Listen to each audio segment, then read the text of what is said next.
Thanks, Gally. Hi, everybody. Again, I'm Iggy Buenavista. I'm the Learning Innovation and Technology Manager for TTEC.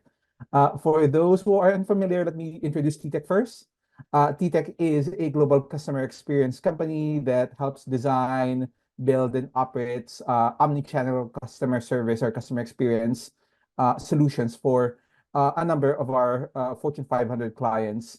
The company is based in Denver, Colorado, but we do have offices all around the world. So we do have contact centers in North America, LATAM, Asia, and Southeast Asia. So I myself am from the Philippines. I'm one of the global learning and development managers. So today I am here to talk about how Kahoot helped us crack the engagement code. So for context, as you know, the virtual world is a puzzle. The virtual learning world, the virtual training world is a bit of a puzzle. If you recall, a couple of years back during the pandemic, we had the world was shaken, and we had to adapt from our brick and mortar training setups to a more digital one. And let's be honest and let's be quite frank, not everybody was prepared for that transition. Back in the classroom setup, it was death by PowerPoint, but now due to the pandemic, it evolved to death by PowerPoint through Zoom. So that's the thing. That's the challenge that we had to encounter. We encountered, and we had to utilize evidence-based learning in terms of our design in order for us to shift from that paradigm, from the mindset that, hey, we should design the curriculum or design our training experience on a classroom setting and transform it to be a lot more participant-centered or participant-centric. So how did we do it? Especially with Kahoot, as you know, as we've seen so far, Kahoot is such an engagement powerhouse. Due to the number of questions and activities, selection of engagement tools like questions, question types, game modes, and it's something that's new that we discovered recently, game modes, and of course the long list of presentations toolkits that is embedded within Kahoot. We were able to transform our learning experience from being facilitator-centric, meaning the discussion or the training itself revolve around the facilitator or revolve around the person speaking, to become a lot more participant-centered, meaning that we are engaging all of our learners throughout the training itself. As discussed earlier, the attention span is something that we have to factor in. So we actually use a specific model by Bob Pike, wherein we ensure that as a maximum of 90 minutes of training, we then chunk it down to 20 minutes per presentation and an interactive activity every 8 minutes. So that's how we broke the engagement code. We use Bob Pike, we use learning science, and use Kahoot to help us power that interactivity and engagement. So this led to enhancing our instructor-led virtual training experience.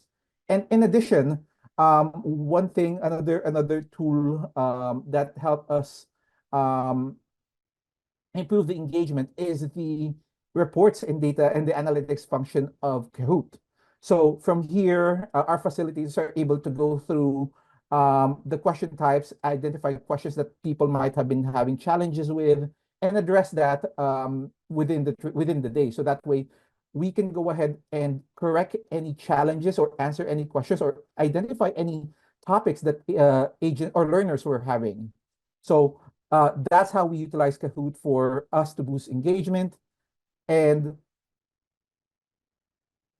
as we mentioned, when we design the curriculum, when we design our Kahoots, as well as our learning experience, we try to center everything around the learner. So combining Kahoot with a number of the learning stack or learning technology that we have, we were able to maximize learner engagement and experience. We replace traditional instructor-led facilitation materials, so PowerPoints. We remove that and replace that with a lot more engaging and hands-on and learning-centric training. So we also factored in here. We added as much practice as possible. We make sure that the practice are all spaced out. We use gamification deliberately and making sure that it is properly placed to ensure that the learning sticks. Um, and it doesn't lie. So the numbers don't lie. So as we can see here, after implementing the revisions or the revisions to the curriculum that we conducted, we saw here huge numbers. So learner engagements such as a higher learner NPS, from 33 to 100% higher. We saw happier trainees, um, through what we conducted the sentiment analysis, wherein we parsed through the comments provided by our learners and added a numerical value to it, so that way we can gauge it and we can identify if they're really happy or not with the training. And this translated into business metrics. So we saw higher retention of knowledge, higher final exam scores, and improved business key impact in terms of key business metrics such as CSAT, NPS, QA scores, etc., etc. And I also wanted to point out one thing here. So this is in conjunction with other tech stacks that we have. But one of the items here, the one for healthcare that you can see here, we didn't really touch the curriculum that much. We just placed strategic Kahoots in the training. And as you can see here, that led to a 53% higher overall NPS, 10.5 higher trainer NPS, and they're happier with the trainees.